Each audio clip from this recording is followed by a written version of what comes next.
মানুষের জীবনে উন্নতি লাভ করার জন্য তিনটি স্তম্ভের প্রয়োজন হয়।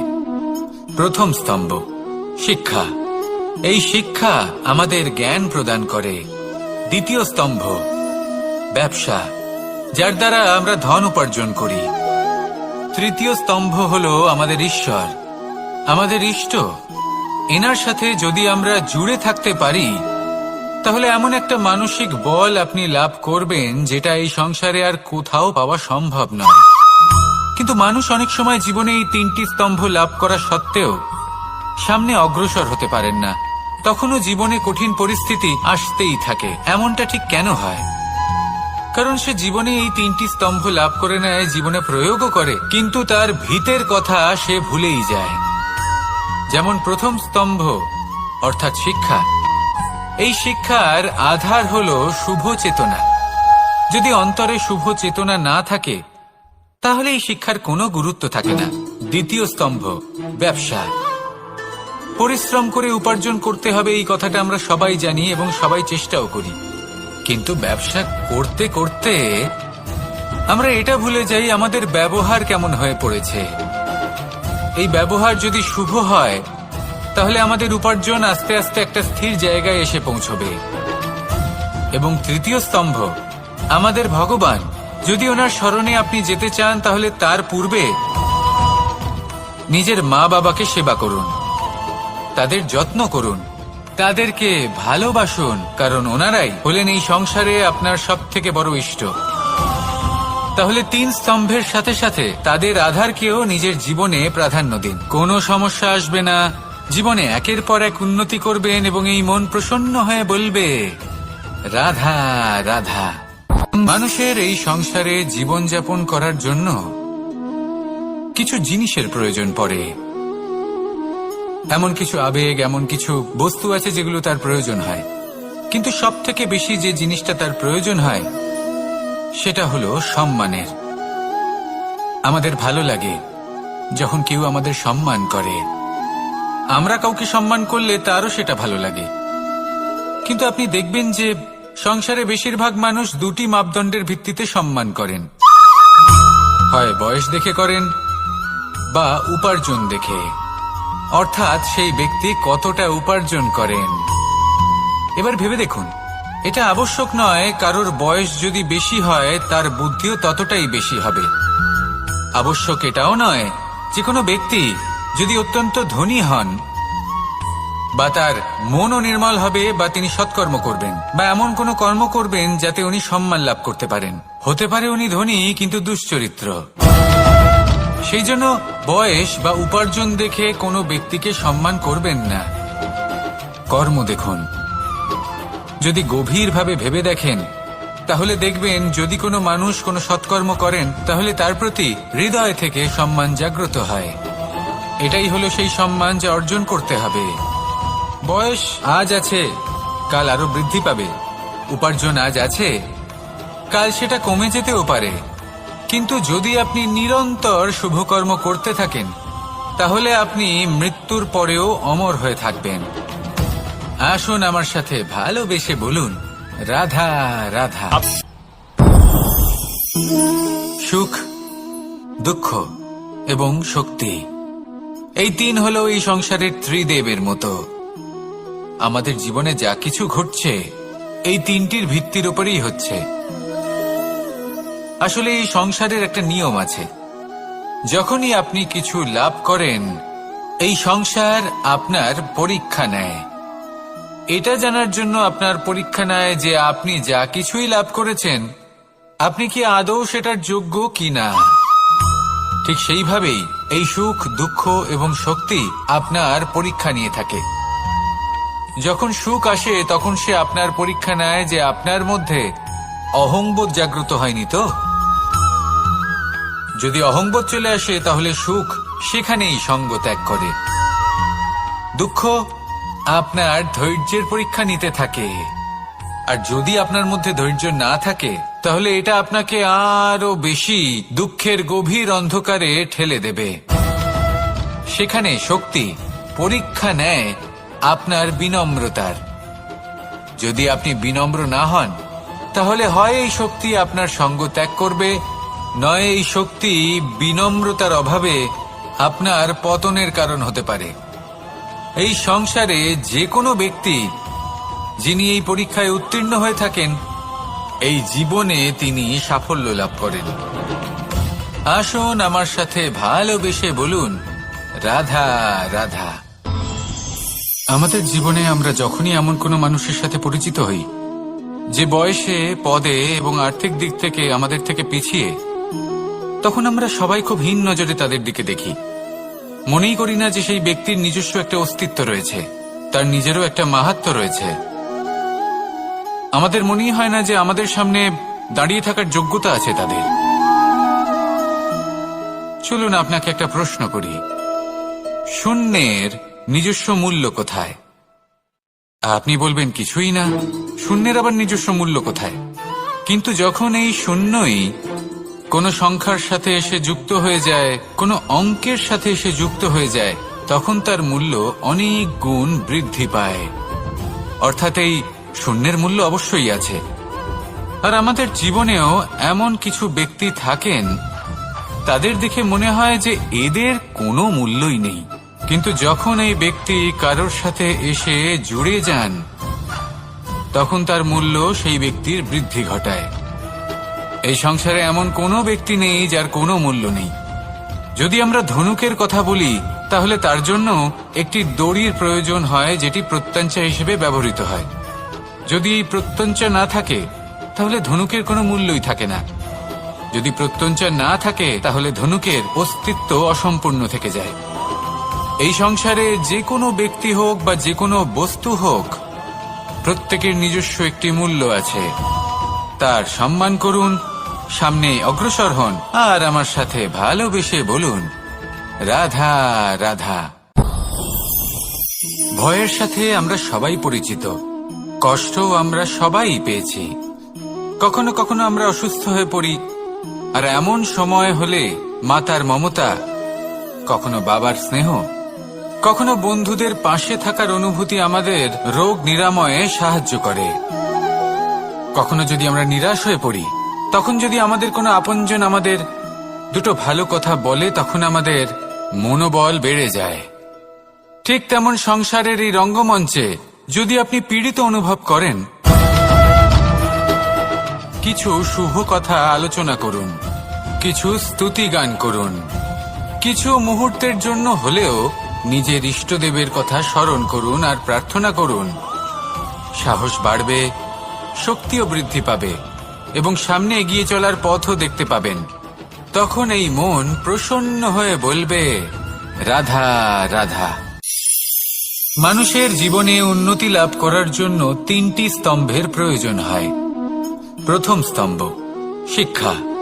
এই শিক্ষা আমাদের জ্ঞান প্রদান করে। দ্বিতীয় স্তম্ভ ব্যবসা, যার দ্বারা আমরা ধন উপার্জন করি। তৃতীয় স্তম্ভ হলো আমাদের ঈশ্বর, আমাদের ইষ্ট। এনার সাথে যদি আমরা জুড়ে থাকতে পারি, তাহলে এমন একটা মানসিক বল আপনি লাভ করবেন, যেটা এই সংসারে আর কোথাও পাওয়া সম্ভব নয়। কিন্তু মানুষ অনেক সময় জীবনে এই তিনটি স্তম্ভ লাভ করা সত্ত্বেও সামনে অগ্রসর হতে পারেন না। তখনও জীবনে কঠিন পরিস্থিতি আসতেই থাকে। এমনটা ঠিক কেন হয়? কারণ সে জীবনে এই তিনটি স্তম্ভ লাভ করে নেয়, জীবনে প্রয়োগও করে, কিন্তু তার ভিতের কথা সে ভুলেই যায়। যেমন প্রথম স্তম্ভ অর্থাৎ শিক্ষা। এই শিক্ষার আধার হলো শুভ চেতনা। যদি অন্তরে শুভ চেতনা না থাকে, তাহলে এই শিক্ষার কোনো গুরুত্ব থাকে না। দ্বিতীয় স্তম্ভ ব্যবসা। পরিশ্রম করে উপার্জন করতে হবে, এই কথাটা আমরা সবাই জানি এবং সবাই চেষ্টাও করি। কিন্তু ব্যবসা করতে করতে আমরা এটা ভুলে যাই আমাদের ব্যবহার কেমন হয়ে পড়েছে। এই ব্যবহার যদি শুভ হয়, তাহলে আমাদের উপার্জন আস্তে আস্তে একটা স্থির জায়গায় এসে পৌঁছবে। এবং তৃতীয় স্তম্ভ আমাদের ভগবান। যদি ওনার স্মরণে আপনি যেতে চান, তাহলে তার পূর্বে নিজের মা বাবাকে সেবা করুন, তাদের যত্ন করুন, তাদেরকে ভালোবাসুন, কারণ ওনারাই হলেন এই সংসারে আপনার সবথেকে বড় ইষ্ট।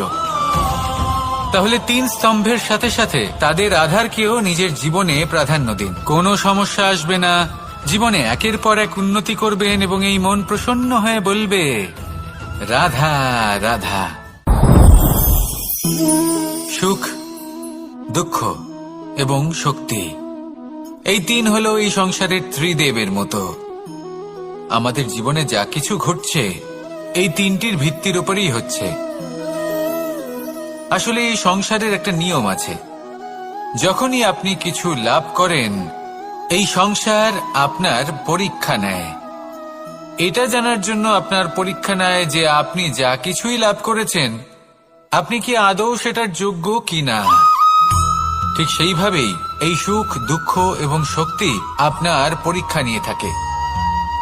যখন সুখ আসে তখন সে আপনার পরীক্ষা নেয় যে আপনার মধ্যে অহংবোধ জাগ্রত হয়নি তো। যদি অহংবোধ চলে আসে তাহলে সুখ সেখানেই সঙ্গ ত্যাগ করে।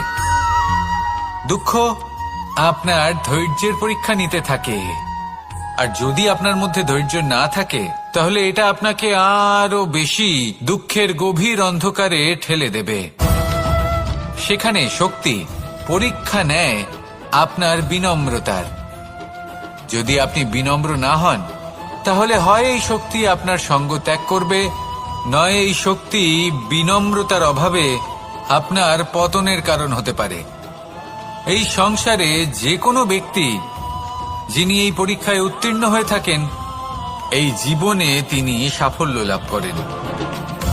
আসুন আমার সাথে ভালোবেসে বলুন, রাধা রাধা। ভয়ের সাথে আমরা সবাই পরিচিত, কষ্ট আমরা সবাই পেয়েছি। কখনো কখনো আমরা অসুস্থ হয়ে পড়ি, আর এমন সময় হলে মাতার মমতা, কখনো বাবার স্নেহ, কখনো বন্ধুদের পাশে থাকার অনুভূতি আমাদের রোগ নিরাময়ে সাহায্য করে। কখনো যদি আমরা নিরাশ হয়ে পড়ি, তখন যদি আমাদের কোনো আপনজন আমাদের দুটো ভালো কথা বলে তখন আমাদের মনোবল বেড়ে যায়। ঠিক তেমন সংসারের এই রঙ্গমঞ্চে যদি আপনি পীড়িত অনুভব করেন, কিছু শুভ কথা আলোচনা করুন, কিছু স্তুতি গান করুন, কিছু মুহূর্তের জন্য হলেও নিজের ইষ্টদেবের কথা স্মরণ করুন আর প্রার্থনা করুন। সাহস বাড়বে, শক্তিও বৃদ্ধি পাবে এবং সামনে এগিয়ে চলার পথও দেখতে পাবেন। তখন এই মন প্রসন্ন হয়ে বলবে, রাধা রাধা। এই সংসারে কখনো কোনো ব্যক্তিকে তার বাইরের পোশাক দেখে বিচার করার চেষ্টা করবেন না, এটা খুব বড় ভুল করবেন। যেমন আমরা জীবনে অনেক সময় এমন করি, ধরুন কোথাও একটা গাছ দেখলাম, খুব বিশাল আকারের একটা গাছ যেটা মাটির থেকে অনেক উঁচুতে পৌঁছে গেছে, যার বিশাল শাখা আছে। সেগুলো দেখে আমরা ভাবি যে এই গাছে হয়তো কত সুস্বাদু ফল আছে, আমরা সেই গাছের পরিচর্যা করতে থাকি। আবার অন্যদিকে হলো একটি তৃণ যেটা মাটি থেকে কিছুটা উঁচুতে পৌঁছেছে, কিন্তু সেই তৃণর নিচে, মাটির নিচে অত্যন্ত সুস্বাদু ফল বা সবজি জন্ম নেয়, যা আমাদের স্বাস্থ্যের পক্ষে অত্যন্ত উপকারী। সেই জন্য কখনো আবরণ দেখে কাউকে বিচার করতে চেষ্টা করবেন না। তার বদলে এটা বোঝার চেষ্টা করুন যে আপনার সামনে যে ব্যক্তি আছে বা বস্তু আছে তার বিশেষত্ব কি।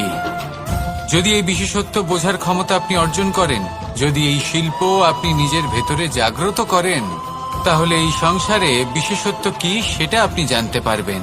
আর এই সমস্ত খেলা দৃষ্টি থেকে নয়, দৃষ্টিভঙ্গি থেকে জন্ম নেয়। দৃষ্টিভঙ্গি সবসময় শুভ রাখুন আর আমার সাথে ভালোবেসে বলুন, রাধা রাধা। যখন আমরা কোনো বনে প্রবেশ করি তখন এই সবুজ ঘাস দেখে, এই কোমল ঘাস দেখে আমাদের মন প্রফুল্ল হয়ে ওঠে। ভিন্ন ভিন্ন প্রজাতির ফুল, ভিন্ন ভিন্ন রঙের ফুল দেখে এই মন আনন্দে ভরে ওঠে।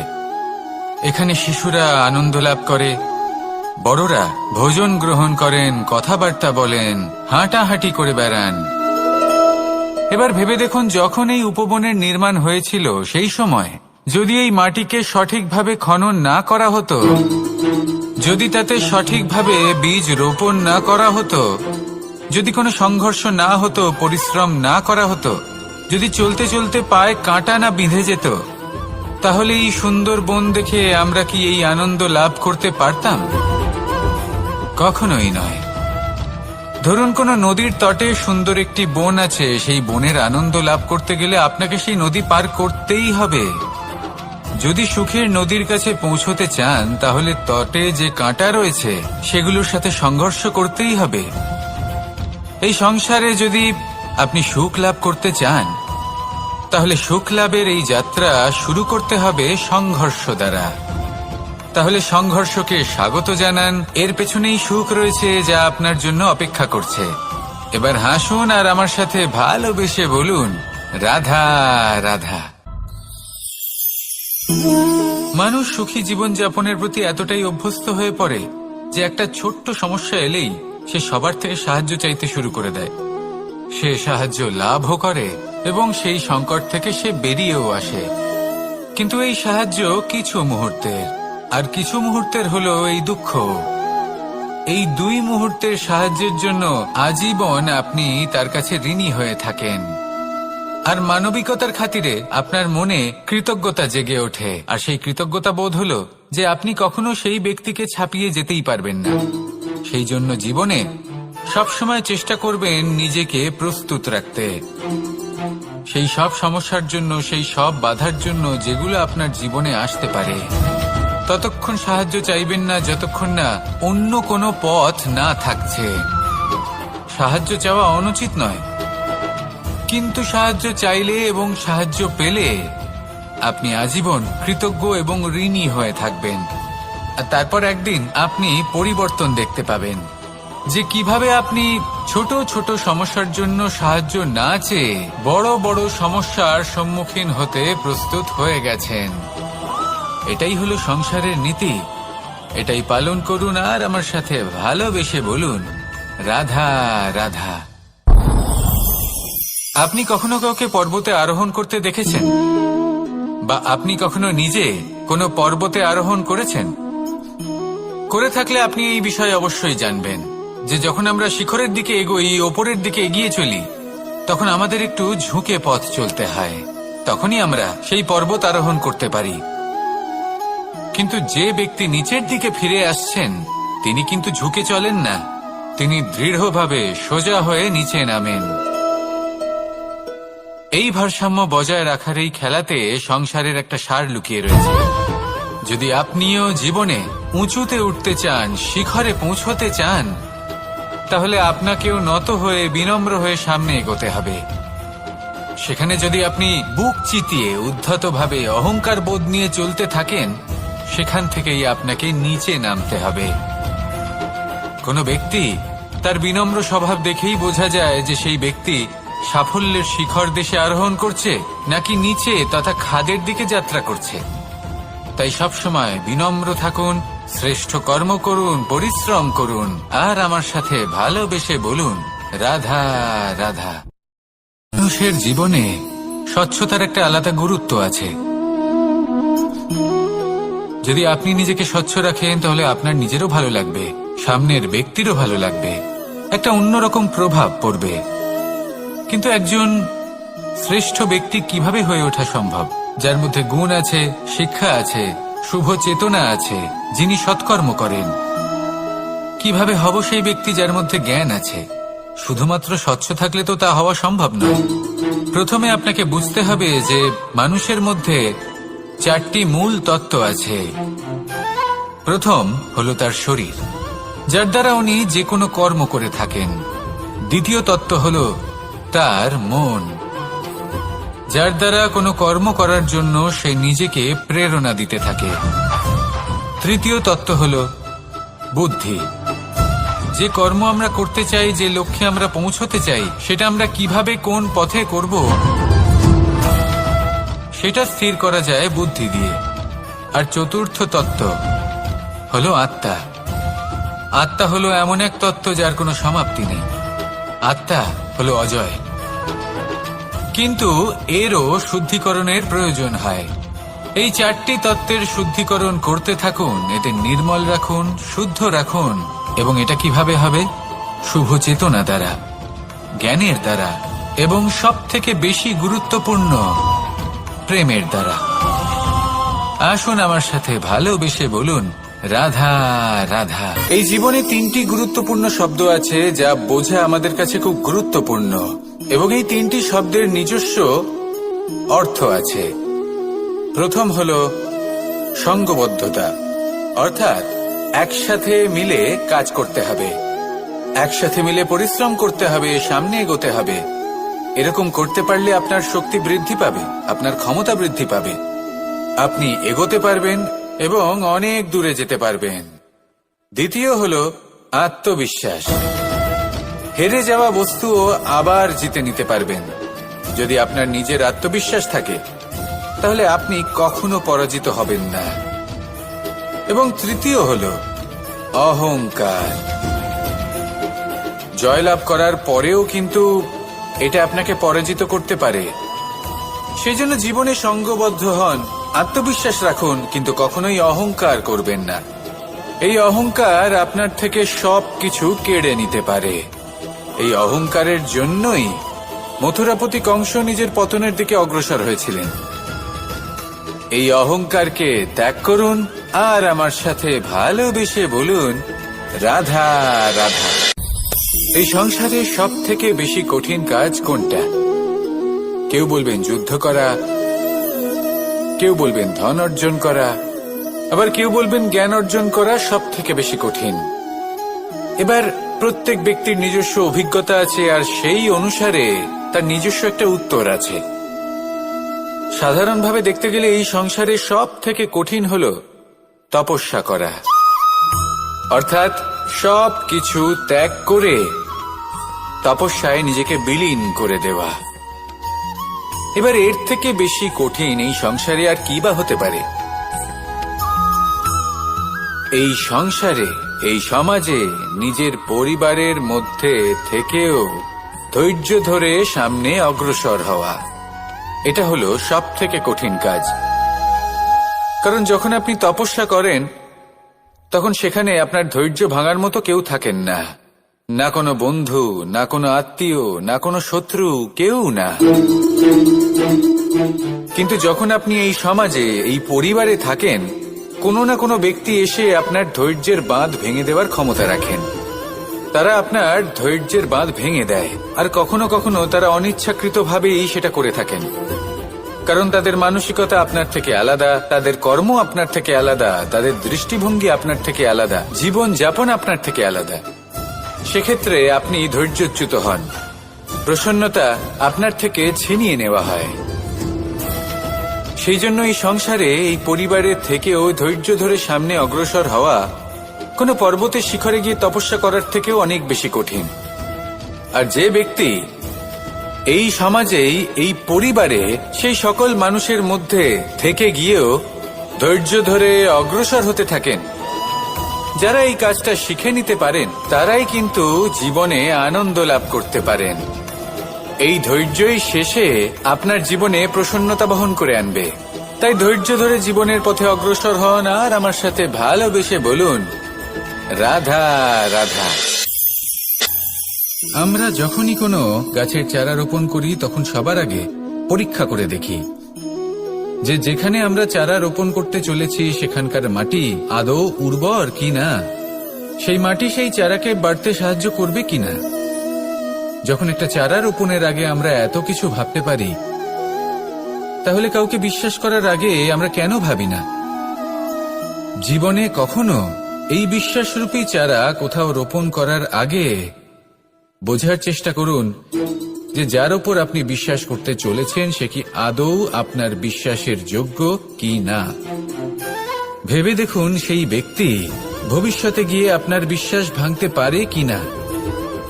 এটাও ভেবে দেখুন যে যাকে আপনি বিশ্বাস করতে চলেছেন তাকে আপনি বিশ্বাস করলে নিজের জীবনের উদ্দেশ্যে আপনি অগ্রসর হতে পারবেন কিনা।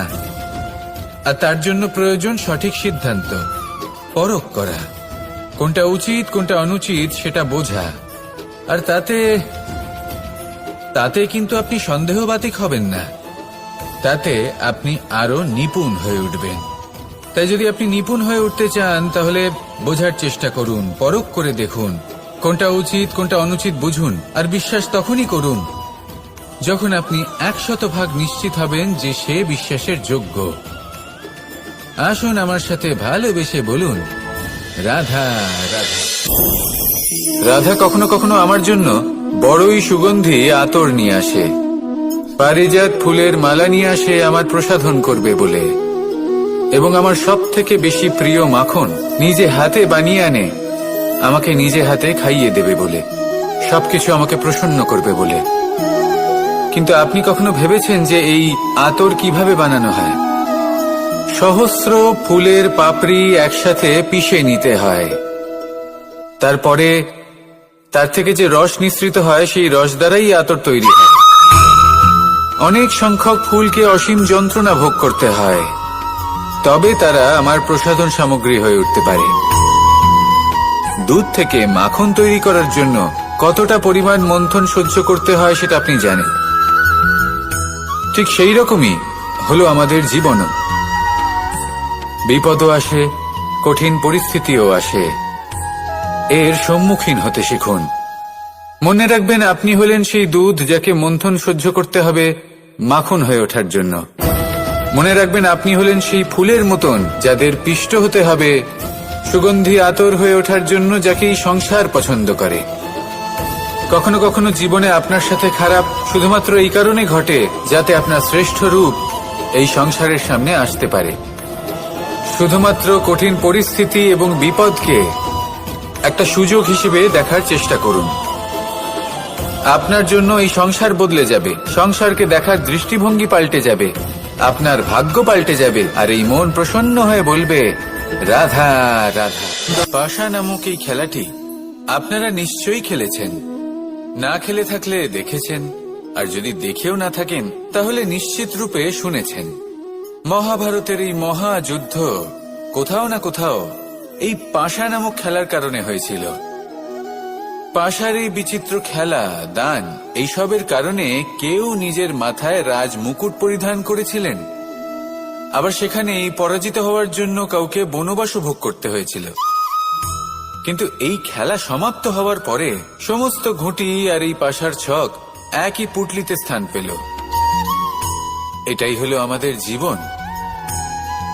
এই সংসারে আমরা জয় পরাজয়ের বিষয়ে এতটাই ভাবি, এত চিন্তা করি যে এই জীবনের খেলার আনন্দটাই উপভোগ করতে পারি না। আর অবশেষে কি হয়? কেউ জয়ী হন, কেউ পরাজিত হন, কিন্তু দুজনেই একই স্থানে পৌঁছে যান। প্রত্যেক ব্যক্তি মৃত্যুর পরে একটি নির্দিষ্ট স্থানেই পৌঁছতে বাধ্য, কিন্তু ততক্ষণ এই জীবন, এই খেলা, তার আনন্দ উপভোগ করুন। এই সংসারে সেই ব্যক্তি শ্রেষ্ঠ স্থানে পৌঁছতে পেরেছেন যিনি এই সংসারকে প্রকাশ প্রদান করেছেন, যিনি কখনো জয় পরাজয় এই বিষয়ে ভাবেননি, শুধু এই জীবনের খেলার আনন্দ উপভোগ করেছেন। এটাই আপনিও করুন, আর আমার সাথে ভালোবেসে বলুন, রাধা রাধা। প্রত্যেক মানুষ নিজের জীবনে দুঃখ অনুভব করেন। প্রত্যেকের দুঃখ আলাদা হতে পারে। কারোর মনে এই দুঃখ থাকে যে সে তার বাবা মায়ের সব ইচ্ছে পূরণ করতে পারেননি। কেউ এটা ভেবে দুঃখ পান যে সে চিরকাল সদাচার করেছেন, সৎকর্ম করেছেন, কিন্তু তাও তাকে দুরাচারী বলে মনে করা হয়। কেউ এটা ভেবেও দুঃখ পান যে তার সামনে যে ব্যক্তি রয়েছেন তার চোখে তিনি শত্রু হয়ে উঠেছেন বা দুষ্ট হয়ে উঠেছেন, যেখানে তিনি হয়তো কোনো অনুচিত কাজই করেননি। এবার এই সমস্ত বিষয় নিয়ে ভেবে নিজের ব্যক্তিত্ব নিয়ে সন্দেহ প্রকাশ করবেন না। যদি নিজের ব্যক্তিত্ব নিয়ে কোনো সন্দেহ থেকে থাকে তাহলে কর্ম সংক্রান্ত প্রশ্ন করুন যে আপনি যা করেছেন তাতে কি উচিত ছিল, কি অনুচিত ছিল। যেটা প্রয়োজন সেটা এটা বোঝার যে আপনার অন্তর্মন, আপনার বিবেক আপনাকে কি বলছে, আর আপনার অন্তর্মন আর আপনার বিবেক আপনাকে যেটা করতে বলবে শুধু সেটাই করুন। আর তারপরে এই সংসার কি বলবে, কি ভাববে সেসব নিয়ে ভাবতে যাবেন না, কারণ এই সংসার তো ঈশ্বরকেও প্রশ্ন করে থাকে, ঈশ্বরকেও দোষী মনে করে। কখনো কখনো যখন কোনো ঘটনা মানুষের ইচ্ছা অনুযায়ী ঘটে না, তখন মানুষ এটা বলে যে হে ঈশ্বর, আপনি আমার পাশে থাকলেন না, আপনি বড়ই কঠোর, এটা আপনার দোষ। যেখানে বেশিরভাগ সময় হয়তো সে নিজেই নিজের কর্মফল ভোগ করছে, আর কখনো কখনো ঈশ্বর হয়তো তার জন্য আরো ভালো কোনো পরিকল্পনা করে রেখেছেন, কিন্তু মানুষ সেটা বুঝতে পারে না। তাই দিনের শেষে যেটা প্রয়োজন সেটা হলো নিজের মনের কথা বুঝতে হবে। আপনার বিবেক কি বলছে শুধু সেটাই করুন, আর সামনে এগোতে থাকুন। আমার সাথে ভালোবেসে বলুন, রাধা রাধা। পরিবর্তন, এটা হলো সৃষ্টির অমূল্য নিয়ম।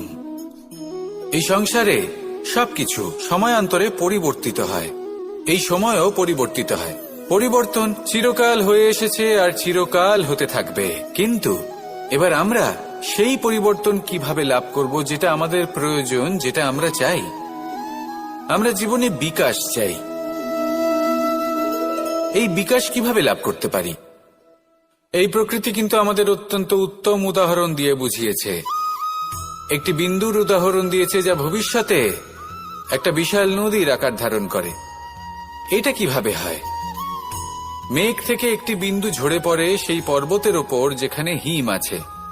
সেই হিমের সংস্পর্শে আসা মাত্র সেই বিন্দুর সাথে আরো বেশ কিছু বিন্দু যুক্ত হয়, তারপর তারা অগ্রসর হয়, আরো কিছু বিন্দু যুক্ত হয়, আস্তে আস্তে একটা ক্ষীণ ধারার রূপ ধারণ করে, এবং সেটাই ভবিষ্যতে আরো এগোতে থাকে।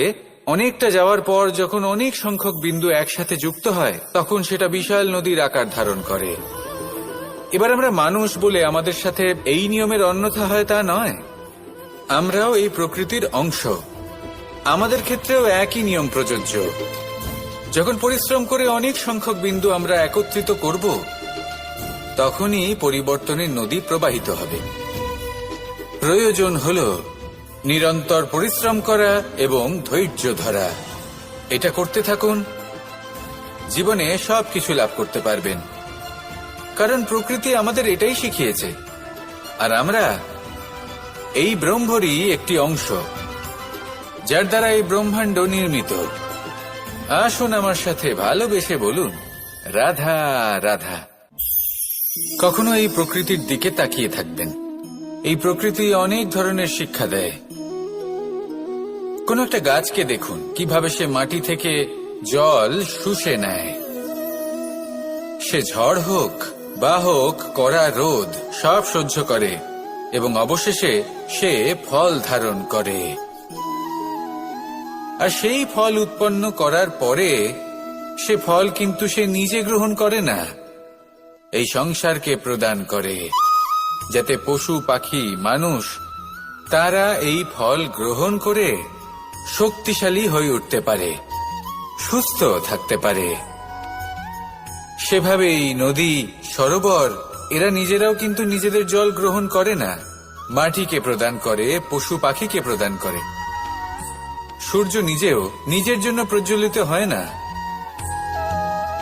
সে প্রকাশ ছড়িয়ে দিতে চায় আমাদের সবার কাছে, সে আলো পৌঁছে দিতে চায়।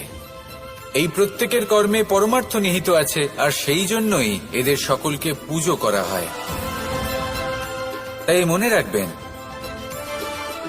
আপনার কাছে জীবন যাপনের অতিরিক্ত যা কিছুই আছে তা পরমার্থের জন্য। তাহলে তার সদ্ব্যবহার করুন, আর আমার সাথে ভালোবেসে বলুন, রাধা রাধা। আমরা প্রত্যেকেই অবশ্যই এমন সময় দেখেছি যখন অনেকগুলো সমস্যা একসাথে আমাদের জীবনে এসে পড়ে। সমস্যা আমাদের প্রত্যেকের জীবনেই থাকে। আমরা তার সমাধান খুঁজতে চেষ্টা করি, কখনো সমাধান খুঁজে পাই, আবার কখনো যতই চেষ্টা করি না কেন কোনো সমাধান খুঁজেই পাই না। আর যখন এটা হয় তখন মানুষ অত্যন্ত বিচলিত হয়ে পড়েন।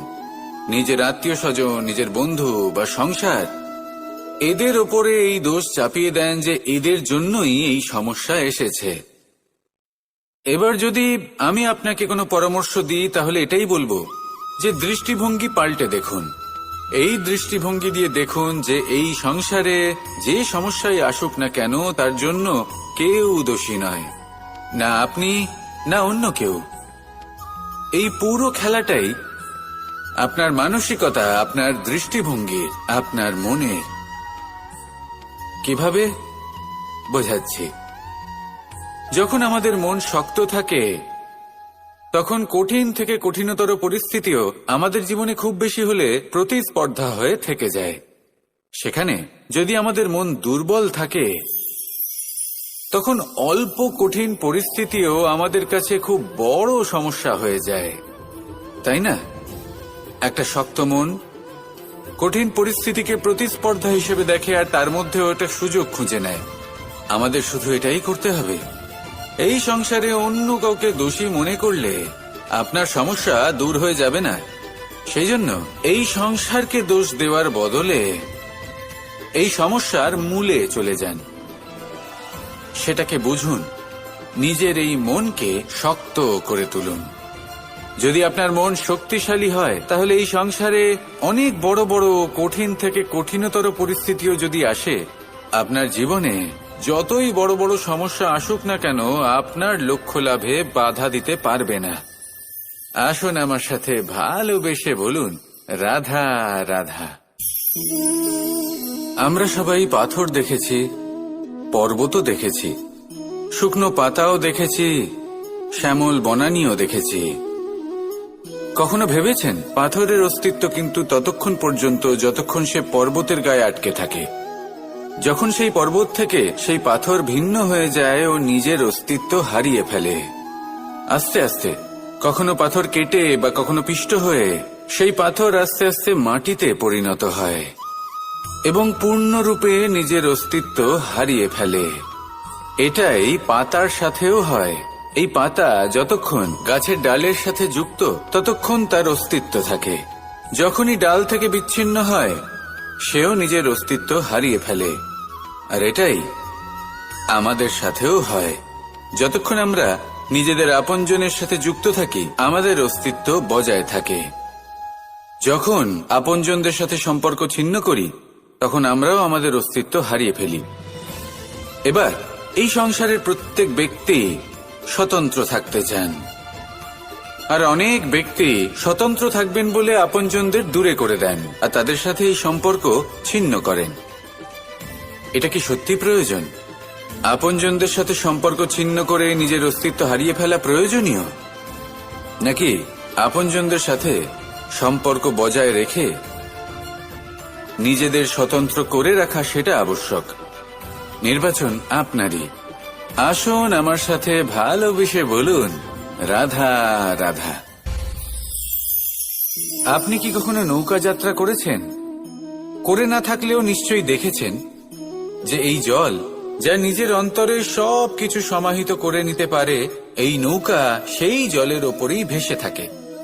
নদীর স্রোত কাটিয়ে সে সামনে অগ্রসর হয়। কিন্তু যদি এই নৌকায় কোনো ছিদ্র হয়, তাহলে কিন্তু সেই নৌকা ডুবে যাবে। আর এতে কোনো তফাৎ হবে না যে সেই ছিদ্র ছোট নাকি বড়, নৌকা ডুবে যাবে। এই ছিদ্র হলো আমাদের জীবনে আমাদের অপগুণ, আমাদের দোষ, আমাদের বিকার। কখনো এটা ভাববেন না যে এই দোষ খুবই ছোট, এতে কিছুই যাবে আসবে না। না, সেই ছোট দোষ, সেই ছোট বিকার যদি সেটাকে শুধরে না নেন, তাহলে সেটা আপনাকে আপনার পতনের দিকে নিয়ে যাবে। শেষ পর্যন্ত এটা আপনার উপর নির্ভরশীল যে আপনি কি চান।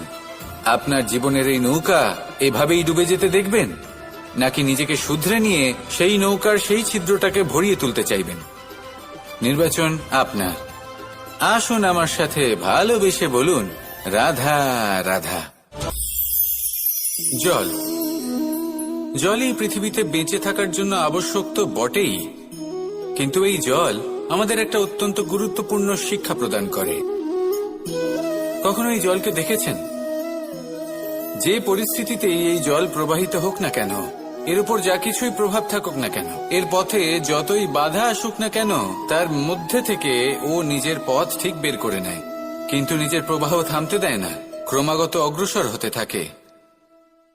সেরকমই একটা শিক্ষা যেটা আমরা জল থেকে পেয়ে থাকি, তা হলো এটা: আমরা যখন জলের দিকে তাকাই তখন আমরা নিজের প্রতিবিম্ব দেখি, স্পষ্টভাবে দেখতে পাই। কিন্তু তখনই দেখতে পাই যখন এই জল শান্ত থাকে, স্থির থাকে। যদি এই জল অশান্ত হয়ে থাকে, স্থির না হয়, তাহলে আমরা এতে নিজের প্রতিবিম্ব দেখতে পাই না। এটাই আমাদের মনের সাথেও হয়ে থাকে। যখনই জীবনে কোনো সংকট আসে, যদি আমরা শান্ত মনে, স্থির মনে সিদ্ধান্ত নিই, তাহলে সেটা এমন একটা শীতল সিদ্ধান্ত হবে যেটা আমাদের ভবিষ্যৎকে একটা শ্রেষ্ঠ স্থানে নিয়ে যাবে। যদি এই মন অশান্ত হয়, বিচলিত হয়, পীড়িত হয়, দুঃখিত হয়ে থাকে, রুষ্ট হয়ে থাকে, তাহলে অনেক সময় আমরা এমন সিদ্ধান্ত নিই যেটা আমাদের জন্য অনুচিত প্রমাণিত হয়। যখন আপনি ক্রুদ্ধ ছিলেন বা দুঃখের বশে ছিলেন, তখন অনেক সময় হয়তো এমন সিদ্ধান্ত নিয়েছেন যেটার জন্য ভবিষ্যতে আপনি অনুশোচনা করেছেন। এবার দেখুন, এই আবেগগুলো থেকে আমরা পালাতে পারবো না, কিন্তু এই আবেগগুলো আপনার উপর কতটা প্রভাব ফেলবে সেটা আমরা অবশ্যই ঠিক করতে পারি। এই মনকে আমরা নিয়ন্ত্রণ করতে পারি। এটাই করুন, চিন্তা করুন, এই মনকে শান্ত রাখুন, স্থির হতে চেষ্টা করুন, আর তারপরে সিদ্ধান্ত নিন। আসুন আমার সাথে ভালোবেসে বলুন, রাধা রাধা।